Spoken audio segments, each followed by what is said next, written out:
3 gramas por quilo, 4 gramas por quilo, ajuda a evitar o pico de glicemia que às vezes até carbo complexo gera? Tá, eu vou pedir para o Dr. Donato explicar isso, mas antes eu vou pedir para o Muzi explicar o que é o diabetes tipo 1 e o tipo 2, só para a galera entender um pouco, doutor. Então, pessoal, só para vocês lembrarem, tá? A gente costuma chamar de diabetes tipo 1 o paciente que ele tem uma insulinopenia que é adquirida durante a infância, ou então é vinda do nascimento. Então, a pessoa ela não produz insulina, como ela não produz insulina, não existe como a célula se alimentar, tá? O que a insulina faz? Ela põe glicose, ela põe comida dentro da célula. Se você não tem insulina, você pode ter um mar de comida que a sua célula vai morrer de fome. Por isso que você vê o diabetes com hiperglicemia, com açúcar alto no sangue. Por que ele está com açúcar alto no sangue? Porque ele não consegue, né, transportar esse açúcar para dentro da célula. O diabetes tipo 2, ele já é um diabetes adquirido e existem algumas causas que são de herança genética e existem algumas causas que são por conta de rotina, por conta de costume alimentar. Então, a gente hoje olha, inclusive, a obesidade associada ao diabetes, chama de diabesidade. Né? Por quê? Porque ele acaba vindo junto com a obesidade dentro das coisas ruins que ela acontece.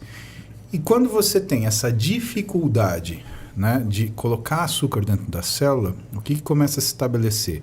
A mesma relação do diabetes tipo 1. Só que no diabetes tipo 2, o que existe é uma alta resistência periférica à insulina. Ou seja, essa pessoa produz insulina, porém, ela não consegue colocar essa insulina dentro da célula porque a relação de insulina que ela produz para o efeito que essa insulina tem, ele é muito pequeno. Por que acontece isso? Bom, uma das razões importantes é que toda vez que você produz insulina, você produz uma enzima que chama SOX3, né?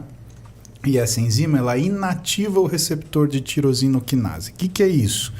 Quer dizer que para a insulina funcionar, como ela é um hormônio, ela precisa de um receptor. Então a insulina vai até a célula, liga nesse receptor e a célula aceita a informação que a insulina está trazendo, que é deixa entrar a glicose, tá? Quando você tem essa proteína sendo produzida junto com a insulina, isso é um mecanismo de proteção do seu organismo. Por quê? Porque se você produzir insulina demais, você capta toda a glicose, você tem uma hipoglicemia e morre, né? Então, para isso não acontecer, você tem, por exemplo, a produção dessa enzima que regula o receptor de insulina. Só que para as pessoas que desenvolvem resistência periférica à insulina, elas têm uma produção muito eficiente dessa molécula. E aí o que acontece? Ela começa a inativar os receptores periféricos de insulina, fazendo com que ela não tenha efeito. Então você tem uma pessoa que tem uma alta glicose no sangue e uma alta insulina no sangue. Com o tempo, essa pessoa vai mudando o que é o perfil de células do pâncreas, que é o órgão que produz insulina. No pâncreas, a gente tem célula alfa e célula beta. A célula beta produz insulina, a célula alfa produz glucagon. E existe uma modificação dessa proporção, fazendo com que as células que produzam insulina comecem a produzir glucagon, que faz o contrário da insulina. Aumenta a glicemia. E o que acaba acontecendo? Essa pessoa ela vai perdendo a competência na produção de insulina, mas ela vai ficando hipercompetente numa coisa chamada produção de glicose endógena, induzida pelo glucagon.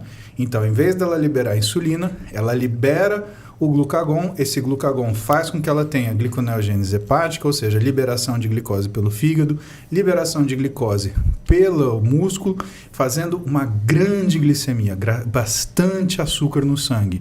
E esse bastante açúcar no sangue, ele não consegue ser retirado do sangue de forma a contento, e isso faz com que você tenha todos os problemas relacionados com o diabetes igual ao diabetes tipo 1. Então, doença de pequenos vasos, doença ocular, doença renal, doença cerebral. Você tenha um risco aumentado de doença cardiovascular e tudo que faz com que o diabetes descontrolado, tipo 1 ou tipo 2, culmine sendo uma doença de alta morbidade no Brasil. Primeiro, pela dificuldade de acesso à medicação. Segundo, pela falta de educação nutricional da população e do doente. Então vamos lá, uma pergunta. Comer açúcar em excesso, risco de diabetes? Se for uma rotina, Sim, desde que também, aí o Felipe complementa para mim, se a dieta for uma dieta hipercalórica. Se for uma dieta hipocalórica, o açúcar em excesso ele pode criar uma situação que chama aumento da variabilidade glicêmica, que vai fazer com que esse cara tenha facilidade para engordar, tenha facilidade para ter hipoglicemia, tenha dificuldade de ter força. Digamos que a dieta não seja hipercalórica, mas a pessoa tem o hábito de ficar comendo só açúcar. É doce disso, doce daquilo outro. As pessoas, elas ligam muito o açúcar simples com o diabetes. Isso tem uma ligação? Isso tem uma ligação, por quê? Porque você vai produzir grandes quantidades de insulina de forma repentina. E quando você faz isso, você produz, por exemplo, essa enzima que inativa o receptor de tirosina quinase. Aonde que está o pulo do gato? O receptor de leptina é um hormônio produzido no nosso trato gastrointestinal, na nossa gordura, que regula a nossa saciedade, que regula a nossa fome, tá? E quando você tem uma perda de gordura, esse hormônio ele cai fisiologicamente. Só que quando você tem um aumento de gordura, esse hormônio ele aumenta fisiologicamente. Porém, quando a insulina é produzida e ela produz essa molécula SOX3, o receptor de leptina também é um receptor baseado em tirosina quinase. Então, o que vai acontecer? A pessoa começa a desenvolver uma resistência à leptina. O que quer dizer isso, Renato? Quer dizer que a pessoa não vai ter mais saciedade. E aí ela faz uma resistência à leptina. Então, se você dosar a leptina dela, está nas alturas. E aí, o que você está criando? Você está criando uma pessoa que não se sacia. Então, é aquela pessoa que começa como uma, entre aspas, uma comedora de açúcar e, de repente, passa como uma comedora insaciável. E aí a coisa fica complicada. Insulina e GH. O uso do GH constante pode transformar a pessoa no indivíduo diabético? O GH ele aumenta a circulação de triacilglicerídeo. O GH ele também faz uma coisa, ele aumenta a quantidade de catecolamina e ele aumenta uma enzima chamada lipase hormônio sensível. Quando você aumenta a lipase hormônio sensível, você tira ácido graxo e triglicérides da célula gordurosa. Quando você faz isso, você cria uma hiperglicemia. E quando você cria essa hiperglicemia, o que acontece é que você simula uma situação semelhante ao diabetes. Se você ficar sustentando o uso do GH de forma que essa hiperglicemia se sustente, o que você vai ter? Você vai ter uma síndrome diabetogênica. Como que você sabe isso? Como que eu sei? Porque nem sempre o paciente senta na minha frente e fala tudo que ele faz. Eu sei porque quando o paciente ele usa GH, além de um hormônio chamado IGF-1 que fica alterado, uma coisa chamada índice Roma-beta ele fica alterado, que é o índice de degeneração pancreática. É a velocidade que você detona a célula produtora de insulina. O normal é a gente ter um índice, né, de 40, 30, 50. Né? O sujeito ele aparece com você com 300. É uma coisa muito discrepante. E aí você olha para ele e fala, é bonito, você está tomando GH há quanto tempo? Ele... Né? Então, mas parar de comer você não para, né? Então, qual que é a pior coisa do mundo? O que é o ambiente mais diabetogênico que existe? O cara que toma GH querendo emagrecer, mas não faz dieta. Além dele criar essa hiperglicemia induzida pelo aumento da circulação de triglicérides, ele ainda tem uma dieta ruim que já vai provocar uma glicemia excessiva. E por isso que você vê, às vezes, alguns atletas que têm histórias e relatos que ficaram diabéticos com o uso do GH. Porque a dieta do atleta normalmente é hipercalórica. Então você tem tanto a liberação de triglicérides induzida pelo GH, quanto a hipercaloria da dieta. Fazendo o quê? Um ambiente diabetogênico. Ah, mas o cara treina. Mas ele não treina o suficiente para brigar com isso. Brigar com hormônio a gente perde, Renato. Uso de insulina mesmo, muito comum entre os atletas. Pode fazer da pessoa uma pessoa diabética? Pode, porque ele vai aumentar o que é o estresse físico dessa pessoa. Imagina o seguinte, a gente libera a quantidade de insulina que a gente precisa, tá? Toda vez que você usa uma insulina ou de longa duração ou de baixa duração, você tem que fazer uma coisa que é a regulação dessa glicemia. Qual o grande problema disso? Se você está usando uma insulina sintética, essa regulação ela é muito mais difícil. E aí o que acontece? A tendência é você gerar uma hiperglicemia, porque o teu corpo ele se protege fazendo o quê? Produzindo glucagon. Exatamente. O grande problema da insulina para o atleta é que faz ele ganhar peso. Por que faz ganhar peso? Porque a insulina ela é o hormônio que mais segura sódio no nosso corpo. Insulina é igual a sódio é igual a água, tanto intracelular quanto extracelular. E aí o sujeito, ele incha que nem uma pipa, ganha lá seus 6, 7, 10 quilos, que seja. Nossa, tô gigante. Puta, não tá. Você tá, aí sim, você tá retido que nem uma pipa. E ele acha que aquela densidade é muscular. Exatamente. É esse que é o pior. Então, um aspecto de bola, de fofo, né? Ele fica. Igual, muitos atletas a gente vê assim. Não, né? muitos. Mas na parte do que ele falou do diabetes tipo 1 e o excesso proteico, eu tenho no consultório paciente de diabetes tipo 1. O primeiro ponto meu é fazer a avaliação física para saber a porcentagem de gordura desse cara. Por quê? Porque daí vai me dar o caminho do cálculo. Mais importante, a insulina, você tem a cada uma UI que o indivíduo usa, o diabetes tipo 1, a gente tem uma média de 10 a 15 gramas de carboidrato a ser metabolizado. Então é uma contagem de carboidrato que eu tenho que fazer. Agora, pela pergunta dele, ele quer perder peso. Então a perda de peso é restrição calórica como um todo. Repete sua pergunta, por favor.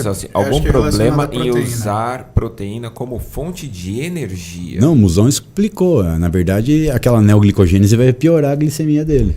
É muito mais interessante ele usar gordura. Na verdade, é restrição total. Sim. Mas dentro da restrição, ele pode ter ali 2,5 a 3 gramas de proteína por Tá, quilograma mas de um peso. diabético, ele tem que usar uma fonte primária de energia. Se ele estiver controlando o carboidrato, qual que é a segunda opção? Proteína ou gordura? Normalmente, para ele, é muito mais fácil metabolizar a gordura. Exatamente. Mas, Do que fazer gliconeogênese. mas no contexto dos três, eu tenho que respeitar a quantidade de carbo que ele tem que comer perante a insulina Sempre que ele primário toma. carbo. Né? E o nutricionista, ele também... Ai, desculpa, eu te cortei, Felipe, termina. Terminando, a proteína em excesso, a gente já discutiu isso. A neoglicogênese é grande e aí você não está aproveitando. Mas o problema é que esse tipo de paciente com excesso proteico pode ter problema renal e hepático. Sim, nunca carrega água o suficiente. Entendeu? O que acontece, né? Muitos nutricionistas, eles usam a proteína como uma forma de adjuvante à terapia do diabetes. Aí você vai entender por que um bom nutrólogo tem um nutricionista, um bom endocrinologista tem um nutricionista. Por quê? Porque parte da dieta e não da droga. Se a gente fica tentando compensar na droga, Renato, a gente vai dar droga para essa pessoa indefinidamente, não vai ter jeito, porque aí a gente vai ensinar, que é uma coisa que a gente tem que ensinar, a pessoa a compensar a glicemia dela. Então, um UI de insulina faz baixar, em média, 50 unidades de glicemia no seu sangue. Então, o cara vai lá, picou o dedo, putz, deu 250. Legal, ele usa um UI de uma insulina rápida, pum, vai chegar em 200. O diabetes hipercorrigido, ou seja, você botar o cara com uma glicemia de 70 é uma coisa muito perigosa, porque o risco dele fazer uma hipoglicemia é gigantesco.